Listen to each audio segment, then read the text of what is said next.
joining us like he does every single day when he doesn't have a black tie affair to attend to. College football national champion, Super Bowl champion, ladies and gentlemen, AJ Hawk. Did you and Chuck Berry watch the MLS semifinals of the semifinals yesterday or last night or whatnot? I was unaware of this MLS game. I was actually got a late invite to watch the Ohio State Buckeyes upset the Duke Blue Devils in person. It was my first college game in forever. It was awesome. Did you kiss Coach K? What, was I supposed to? Well, this is kind of the thing. Farewell tour. It's his farewell tour, and it was in Columbus. I didn't know it was in Columbus. Did you go say, hey, Mr. K, thank you for inventing college basketball? Did you say that, or did you dance in his face that Ohio State got the big win? I did not have a chance to communicate with Coach K. He seems to be pretty busy, pretty important guy. But I was sitting across the court from him, so I like to watch him interact with the referees throughout the night, which he has a lot of activity with those dudes and his team. It was cool to see, man. Were you on the wood? Are all so damn good. Were you on the wood? You were feet on the wood down there? No, I was perfect. Like 50-yard line, half court, like up a little ways. 50-yard line. With 50-yard line, watching the Heismans battle it out there. Behind Jay Billis. I was like 20 rows up from, I think, Jay Billis. 20? Hey, so whose seats are those? Are those I don't even know. I had a couple Uncle reached out to Dick's? us and asked if we wanted. We finished up 5th grade practice around 8:15. Hopped on down there. Hey, that's a night for the Hawks. There we go. So Ohio State did win. How many? O-H-I-O. How much of that was us? A lot of them. It goes. They do it throughout the whole arena, and I was one of the O's, so I was getting into it. If you were in the middle, though, is that kind of in between two letters there? Is that? O-H-I-O usually, and I was on an O. So then an O is right next to another O? It must have started on the end. H. So it must be thirds. It's cut into thirds because one is O. They do two. H. I. And then the same O squad? Because there can't be two O's the in middle a group. O, like say behind this hoop says O. Then the middle group says H. I down here O. So then it's like two O's, but there's a little break before the next. Shouldn't they do? Oh, because it's two hold different the chords. O's. Yeah. Because this particular set of vocal cords is different than that, so it's two different O's, so that they know that we are beginning a new. From every new beginning comes from some other beginning's end. That would be the last Ohio chant. Don't you think you guys should do it in thirds? Don't you think just the O squad should have double the work? Whatever the case, I'm happy you got a chance to go. No, there. you don't want to keep going on this? I thought for sure we could break this down. I just learned that Ohio State beat Duke last night. Whenever you said it, I'm pumped. Ohio State's been. It's a big win. Ohio State had a rough week. I mean, They were down like 10-12 the whole game, and then they came back and won. It was sweet. well, that's when you're in attendance, they win. When you're not there, they lose. For instance, Michigan drums Ohio State because you're not there and you don't say I-O to my OHs. You go into O-H-I-O. They win. Beat Duke on Coach K's little farewell tour. Is this not a sign that maybe you should be a better Buckeye? Is that not something that you think about ever for the good of all of Ohio State before Ryan Day just gets up and leaves like Brian Kelly or something? No. Like, do you ever think about maybe being a better Buckeye and going to every single game and every single I-O gets answered, AJ? What do you think? I mean, maybe. I mean, I'll tell you what, I enjoyed it a lot more than I thought. And I've always had a ton of respect for those dudes. But when I watch them in person, first off, the Duke team is a bunch of freshmen. Like I think they have, Connor, you would know, do they have the number 1 overall pick there? Paulo something. Yeah. He fouled out, unfortunately, but that dude is an absolute.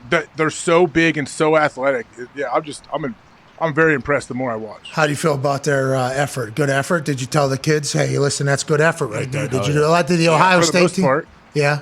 Yeah, they hustle their ass off. Like I don't know how you score any buckets. You got to be a lights out shooter because these dudes are all up in your face all day long. Well, that's like an LA Fitness, or a YMCA. You run into one of these like D3 basketball players. They're like full court press in the rec center. Yeah. Yeah, and they actually have like good timing with their hands and stuff. Like the people that never play, you can kind of get them because they're just guessing.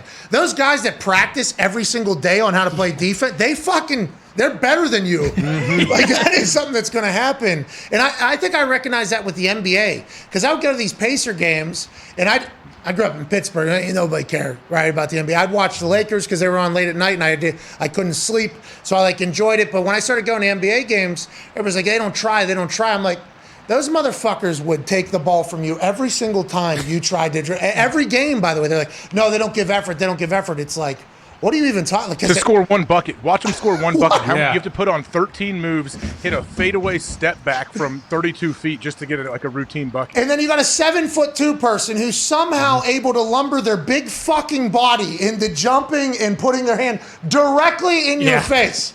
And then they're just making shots. They don't even play defense. It's like, okay, all right. Maybe just the offense is that great. And that whole, I love basketball. Impossible to watch full games on television. In person, much better. It's an event, like it's a to-do. There's people dressing up that walk down, be seen. Much like, I assume the Hawk family got on the Jumbotron last night? How is there? No chance, no.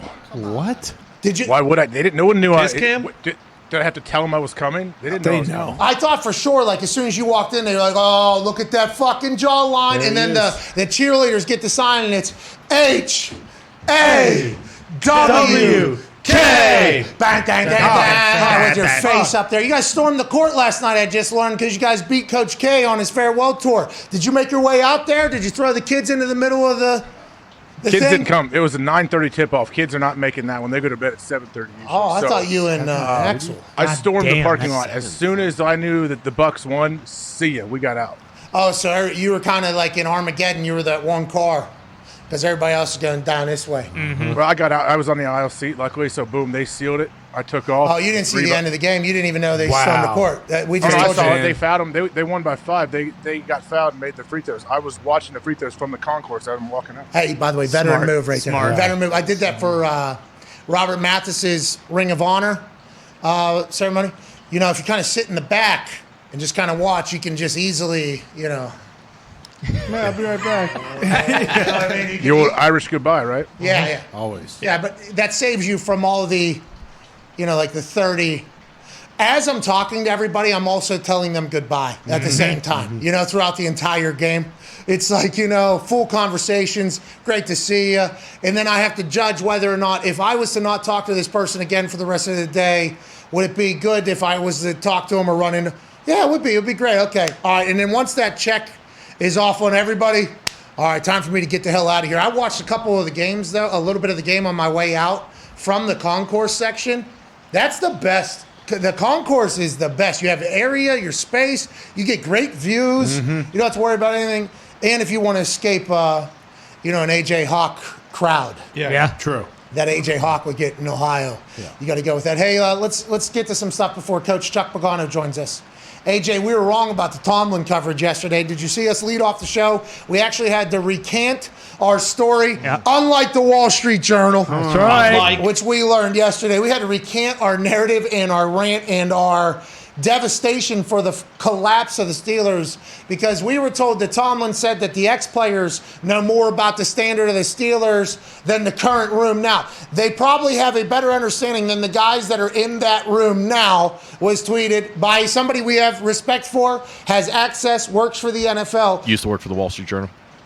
Wow. Incredibly talented journalist. Well, good depth. Maybe a Browns fan, I guess people say. But we reacted because this is multiple days of shit happening within the Pittsburgh Steelers organization that doesn't normally happen. Then we heard the clip, and he said outside of the people in the room right now, those veterans, the guys that have been here, understand the standard more than anybody outside, basically. So it's a much different quote, but still, this is the drama that surrounds losing teams, and the Steelers are in it right now, in the middle of that thing right now, AJ. I saw they played the clip, I believe, on Get Up this morning, and that definitely, when he said outside of the guys in that room right now, like, oh, well, that's a huge part of this whole story. Like, you can't. It almost sounded like from the tweet that he's siding with his former players. Like, yes. These guys are trash. I have now. Yeah, and we, by the way, we acted as such. We ran with it. We were like, oh my God, we got Chase and we got Minka saying we need something different. We got Tomlin saying, I wish these old guys were in here still. I mean, it was holy hell, all the world. I think the title of the YouTube video is Pittsburgh Steelers are collapsing in front of our eyes. Yeah. And it's like, that's all because of that. But we got to be better journalists. We had to talk about that in the first hour. Aaron Rodgers fallout. Kyle Long has been activated off the physically unable He to made it? He perform. made the squad? Yeah, he made the squad. Congrats, Kyle. Can't wait to watch you start and dominate. Yeah, we remember Kyle Long retired from the Chicago Bears. And Look at that head. You want to hit that head? 7 I had tall? to. It's not fun. He is a large man who's Big boy. a freak athlete, by the way. Freak athlete. Great hands, great coordination, can run as if he's a defensive end or tight end or H-back, but he is a guard that plays in a position that you have to be able to be sturdy. He's an ox. This dude's a fucking ox from a family of oxen. Okay, Yeah. that is who he is. He retires from the Chicago Bears after multiple All-Pros and Pro Bowls to start his career. Miss you, Kyle. Gets into a beef, obviously, with the Chicago Bears organization as turnover happens and everything like that. I think personally, he never told me this or told us this, kind of fell out of love with football at that moment, kind of was jaded, hated it, tried retirement, had a NASCAR show, worked for CBS for football, was learning the game of golf. And I think as he continued to watch, he remembered why he loved football and remembered how good he was at football. And his brother talked about how he's in incredible shape. And we got to chat with him. He looked amazing. He looked happy. And he did a tour. He went to the Raiders. Then he went to the Chiefs. And we told Ian Rappaport, like, hey, when this guy gets injured, what are you hearing on timeline? Ian goes, hey, he's going to make the team, I guess? It's like, Ian, you fucking idiot. Yes, he's going to make the team. I assume he is going to be very dominant, and I'm incredibly happy for him. Getting back, rehab is no fun, especially when you fracture something in your leg, AJ. This is going to be a great story to his career. You know, hopefully the Chiefs are getting back on track. Kyle Long comes in and plays well. I think also when he retired, he'd been banged up for multiple years in a row. He just continued to fight through injuries. So I'm sure taking that time off helped his body heal, and then unfortunately, bam, gets hurt right away, and now we get to see him. He gets to be there for the home stretch. Hey, he's a monster, dude. Yeah. I think it was his... Yeah, I know. I used to watch him try to pick people off of piles and run a submarine dive and take his head and knock us off the pile. Yeah. Very done. Hey, And he's laughing. He would laugh while he's doing it. Whoa. I'm like, come on. I respect the move, man, but don't get me in the side of the head. Yeah, like he's a hard ass, and he's also a kind of a goober who's hilarious. And Oh, boom. We'd like engage and headbutt. He's like, oh, yeah, AJ. Oh, and he's yelling in the middle of the I love him from day one. He was like that as a rookie.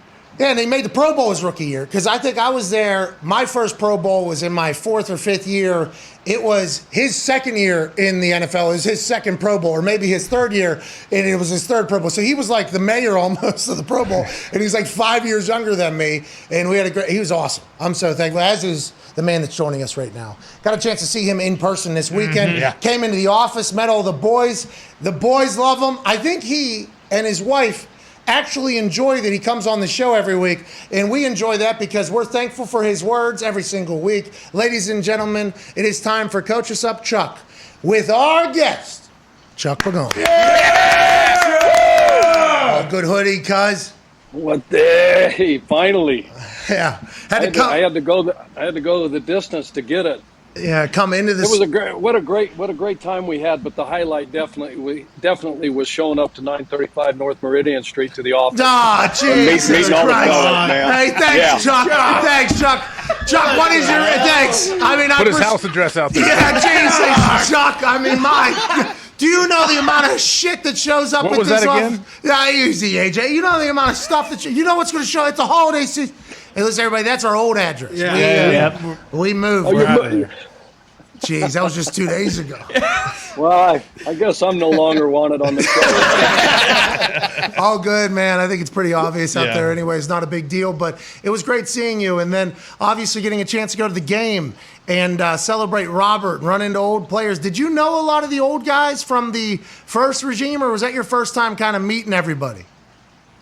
A lot of them, Pat, first time, meeting those guys. Had a chance. A lot of those guys were just going out the door, when I came in. You obviously, played with those guys and things like that. But like Gary, I knew Gary Brackett. He was out that year.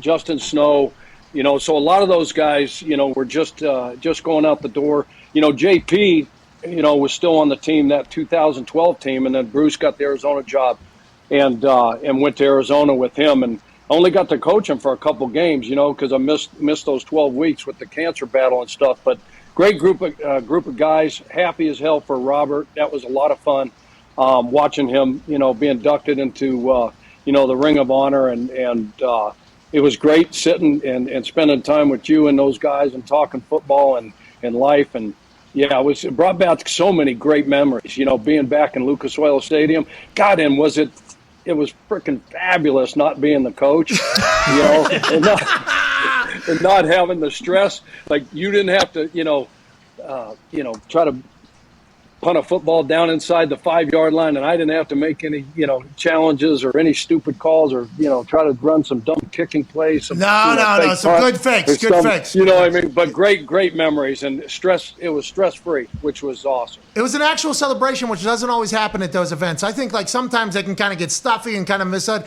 Everybody had a good time, and I think everybody was very pumped to chat with you, because Reggie's always said great things. It was a cool crew. It was great to see everybody. You fit right in. You would have been great with that group, too. Go ahead, AJ. I'm sorry about that.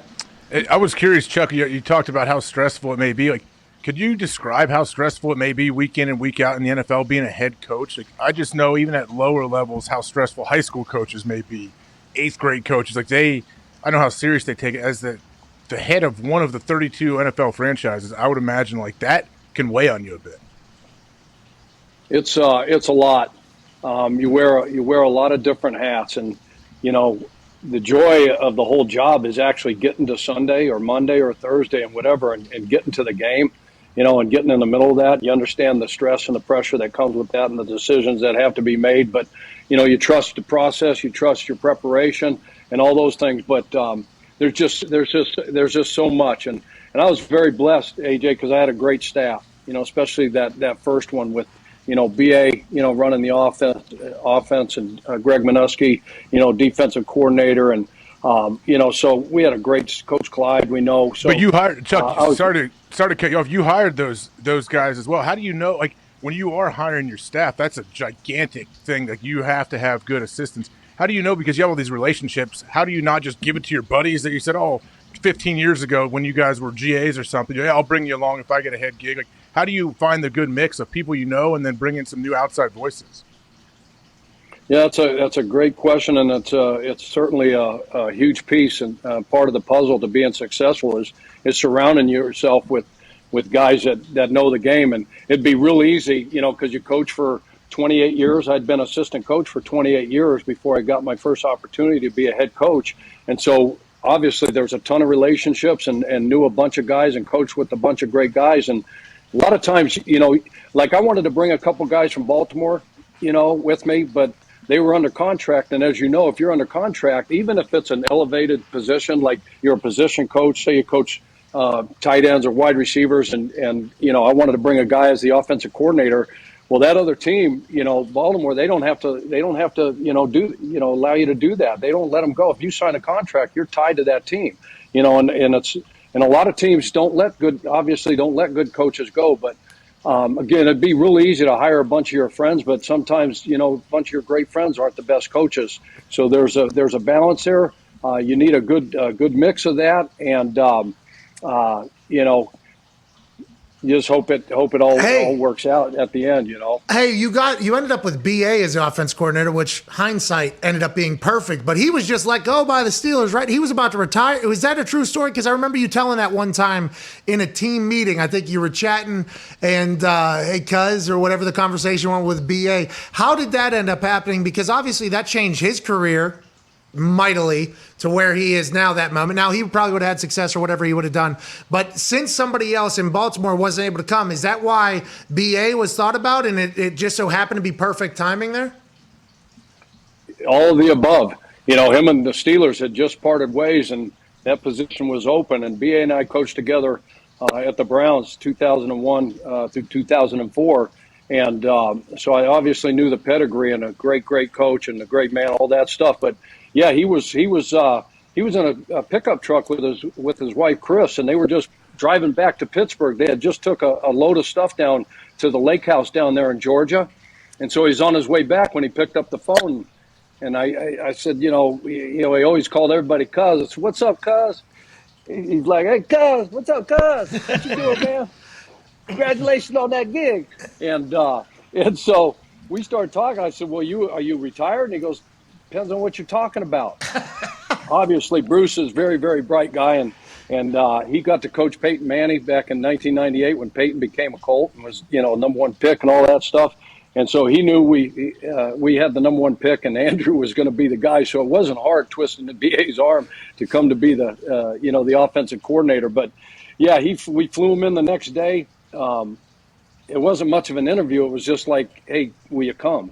Will you take a leap of faith and be the guy here, to run this offense? And very, very fortunate, that he was available. He was on the street, and then he came to Indy. And the rest is history. I mean, nobody could have predicted what was going to transpire, 6 months after we all got together, in Indy, with that whole deal and that whole season. But and so happy for Bruce that the way that worked out, because here's a guy that should have been a head coach long before I ever got an opportunity, and it just never happened. And so to see him, get that opportunity in Arizona and see him have the success now, I mean, it's just a testament to the man and the coach that BA is. And just love the guy like everybody else. And I know listen, Chuck is telling this story as of what happened, not acting as if Bruce needed this. Bruce's resume, by the time he got to Indianapolis, was already Hall of Fame worthy. I mean, this is legend of the game. We just got really lucky, I guess, with the timing of Pittsburgh running his ass out of town. Wow. Interesting. Unbelievable. Hey, so, Pat, like we were playing in the AFC Championship game at Baltimore, my last year in 2011, and Flacco, we're down, 3-point. Flacco hits Lee Evans on what we thought was going to be a would-be touchdown catch, right, and the D-back knocked it out at the last second. Yeah. And then Billy Cunda thought it was third down, and it was really fourth down, and so his whole process was all jacked up. So he ran out there and he shanked that kick, right? We missed that tying kick to possibly go to overtime, because if we go to overtime, we end up winning that game, I don't even get to talk to Indy.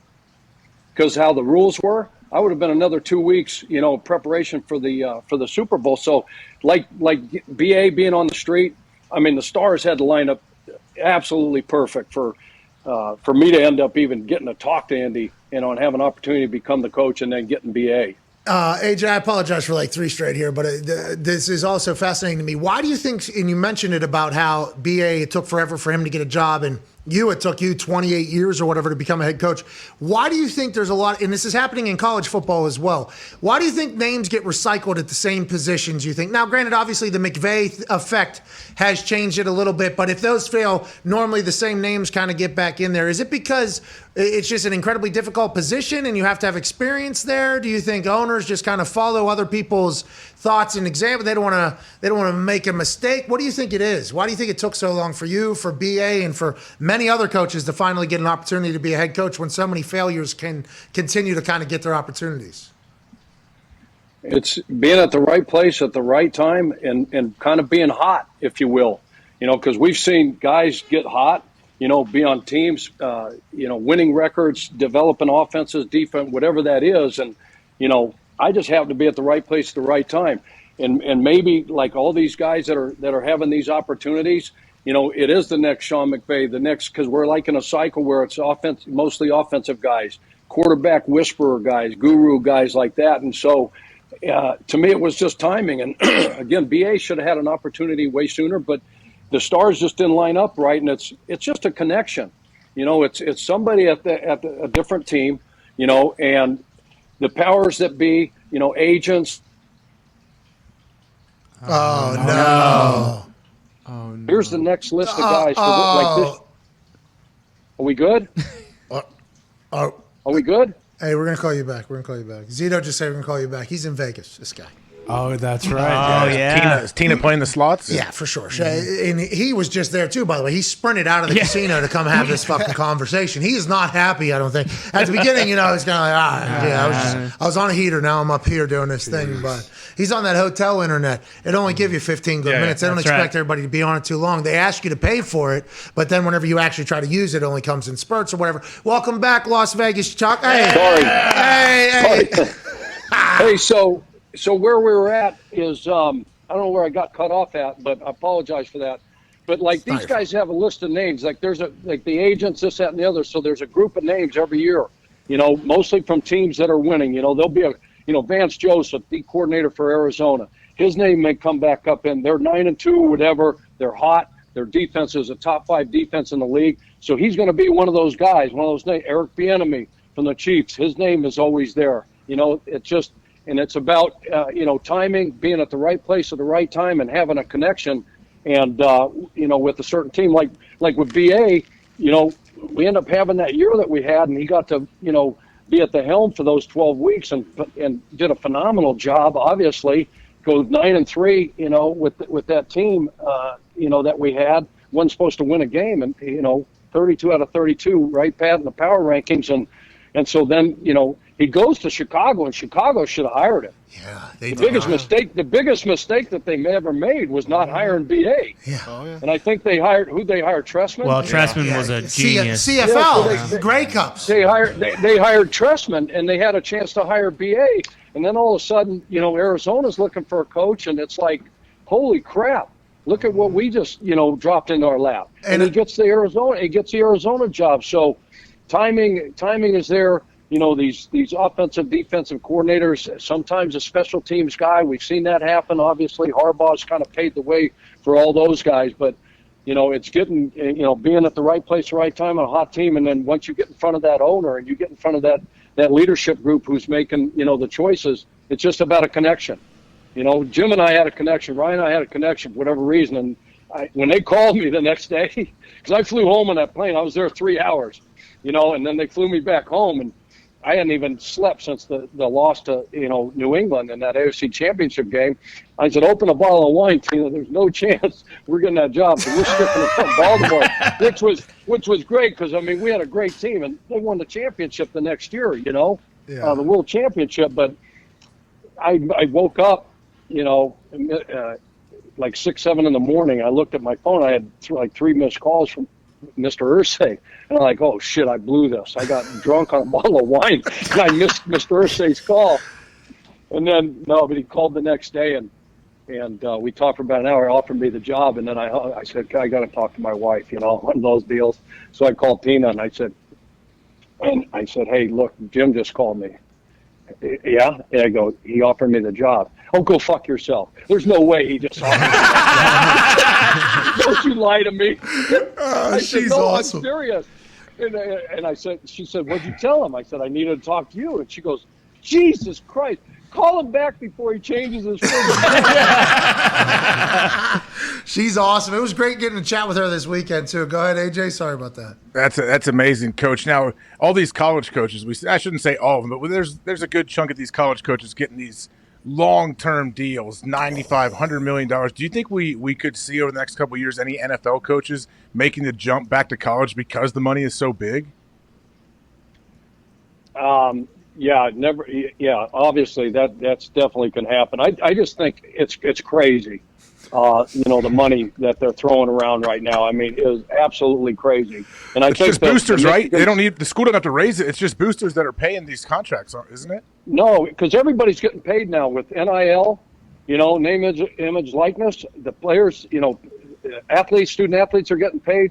They're coming up with all this money for these coaches, and I know for a fact, like USC needed to do something huge.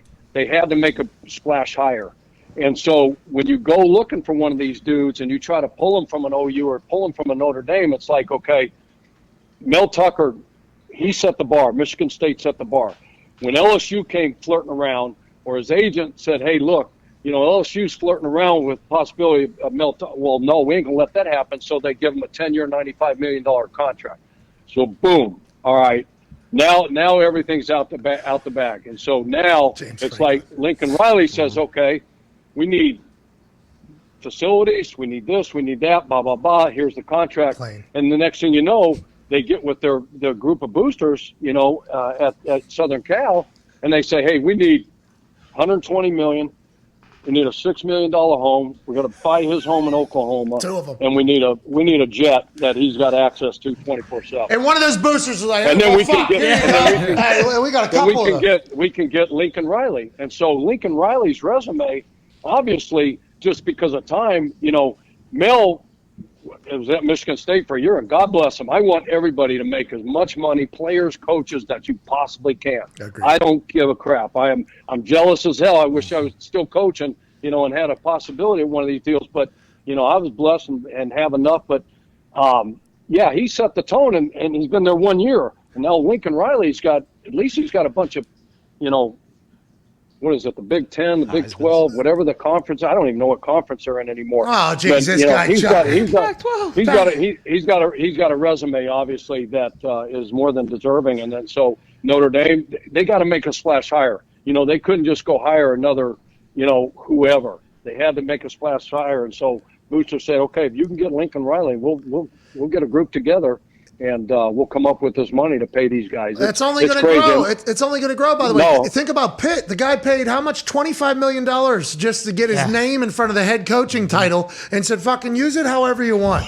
Like, that's what boosters do. It's insane. It's insane because some of these venture capitalists have infinity amounts of money. Like, that's an actual thing that is happening right now in the world we're in. There's people that have access to billions and billions of, not just the Bezoses and the billionaires, there are these venture capitalist funds and things that people, there is so much money out there, so much money. And so like with the NFL, you saw that deal today on PFF, they're talking about in the next couple of years of a guy making 25 mil, annually, in the National Football League. So, that's right around the corner. And for an organization and an owner to be able to get a Bill Belichick, like, to me, there's 8 dudes in the league right now, that you would actually give, I think, $25 million to. Belichick leading that list, a John Harbaugh, a Mike Tomlin. Pete. I don't know if Pete wants to still coach, but Pete's won a Super Bowl. Andy Reid. There's a group of guys there. We'll let the last 3 just be up forever. You don't have to give the last 3. We'll let other people decide what the last 3 are. So you don't Bruce Arians, okay. Sean Payton. Okay. Those guys. Only one left. Sirianni? Ron Rivera. McVay. Hey, Ron McVay. Riverboat Ron. Those guys are all going to be, because soon as it happens to one McCarthy? guy. Well, now, Cliff, there's some young coaches.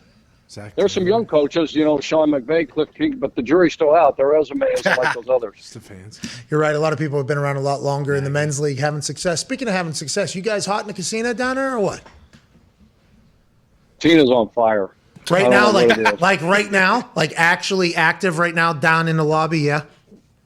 It's quiet time. She calls it morning gambling. She's down there hunting right now.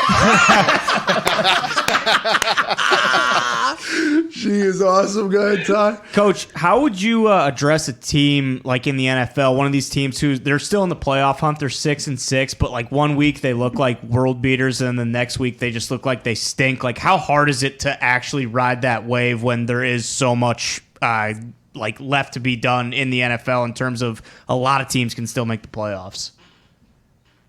Yeah, I would just go before them and say, look, it's anybody's ball game right now. Like, you asked me to talk to these teams, I'd say like the Colts, I'd say, you may think I'm blowing smoke up your asses, but you guys can win this whole freaking thing.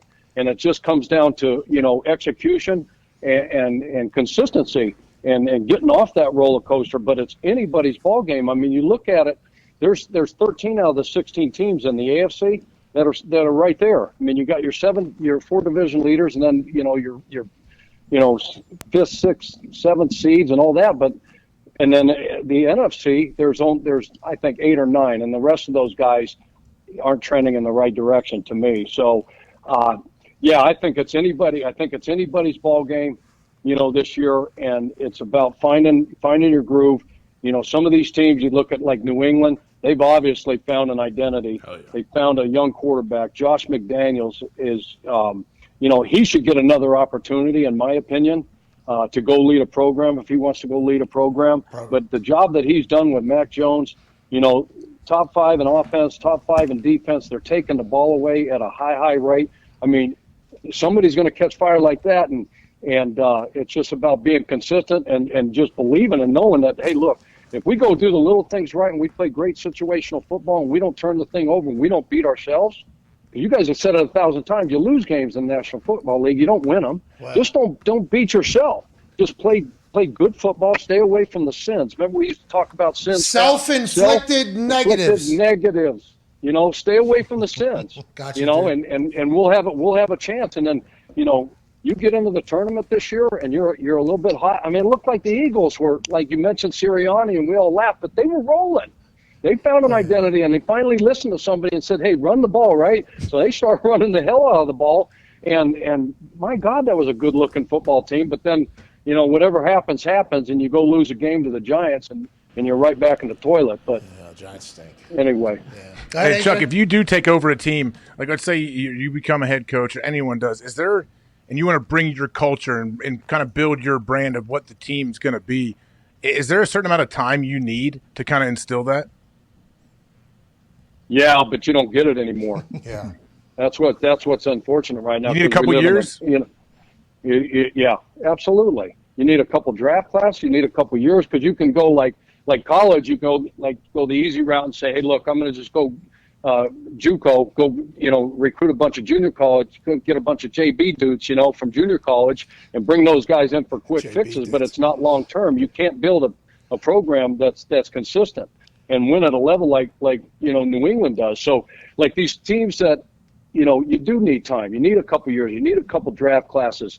These guys, like these new coordinators in the league, like Pittsburgh has a new coordinator this year, right? Offensively, Canada, right?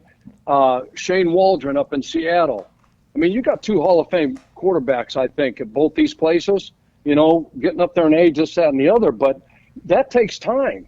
But the problem is that, we live in the, Burger King society mentality. I want it now and I want it my way. And you don't, I mean, players want it that way. Coaches, owners, everybody wants it that way, but you don't get the time. And it's like college. When I spent 17 years in college, and you need, 4 or 5 recruiting classes, and you have to go through some growing pains to build that program. Because the foundation has to be built on rock and not sand, because there's going to be storms. And really, administration, you don't get the time anymore. They just don't give you the time anymore. You got to win and win now. Celebrity impressions. I wish you had more time. Ooh. Go ahead, Diggs. Coach, when you're hired as a DC and then to the head coach, did you feel more pressure to have your defense perform versus the offensive side of the ball, because that's where you came from? No doubt about it. Yeah, no, this is a defensive guy, blah, blah, blah, and this is what we're going to bring in. And so it was like, hey, we got BA. Offense is going to be spectacular. You got the quarterback whisperer for Andrew Luck and all that stuff, and Coach Clyde. But, yeah, no, you feel the pressure of being able to. And that's why, Greg Minuski was a defensive coordinator when I first got there. Legend. Great dude. He is the legend. Yeah, he was a great dude and a great football coach and a great football mind. And we come from similar backgrounds schematically and things like that. So, yeah, it was really important, because I think the expectation from everybody is, hey, this is a defensive guy. Whether you're an offensive guy, whatever, we're going to roll on that side of the ball. Let's just hope the others, work out. So the expectation is always there. Minuski's classic. He had his handlebar mustache at some times. I don't remember. Did he? In my head, my immediate thought is he would have an entire tin. Is that wrong? Was he? No, he wasn't a dipper, was he? I don't remember. Yeah. I thought so. And then he had these shit kickers too. He wore whenever we traveled. I fucking love that guy. And then people would share stories about him to me about whenever he was younger. Is he still coaching? I hope the league still has Greg Minuski somewhere. He has to be somewhere. He's right? at Kentucky. He's at Kentucky. He's an analyst down there at Kentucky. You remember Brad White? Yeah, defensive line, Brad, right? D line. He was the outside linebacker coach. Yeah. He came as quality control, then he outside linebackers when he, at the end there, and then he's the DC down at Kentucky now as the defensive coordinator. Minuski's down there as an analyst. Oh. Legend, man, a man's man, Yeah, absolutely. Go ahead, Connor. Yeah, Coach, is that same head coach expectation the reason Frank Reich throws the ball 44 times when he's up by 10 and has Jonathan Taylor in the backfield and doesn't just hand it off to him? Hey, we were in that building, dude. We were in that building. Nobody was wondering. Everybody was wondering why the fuck we're not running the ball right now. Frank had a long answer, though, that made a lot of sense, I guess. Did he? I didn't see it. I didn't watch his presser. I got to go back. I just know everybody was screaming, run the damn ball. You know. Yeah. Well, So yeah, I don't. And again, he broke a couple runs here and there, and early on looks like you're running right into a brick wall with Vita Vea in there and this, that, and the other. And sometimes you just abandon it, and maybe abandon it too early. But there's no mulligans. You don't get any do-overs, so. Yeah, he said he actually wished we would have went to the throw earlier because we're having so much success with it, which, by the way, makes sense as a play caller, a man who studies 15 hours of film every single day to decide what they're going to do. And Vita Vea and Sue are massive. And we saw Vita Vea just literally eat a helmet and not even care. I mean, that is a tough thing to go, but you got a potential MVP in the backfield. Those decisions are why head coaches and offensive play callers are play callers, and I am not. We can't thank you enough for joining us and spilling your brain into our program. Appreciate you guys. Hey, tell Tina to keep kicking ass over there. Take every dollar out of that casino. We appreciate you, ladies and gentlemen. Chuck Pagano. Stinks!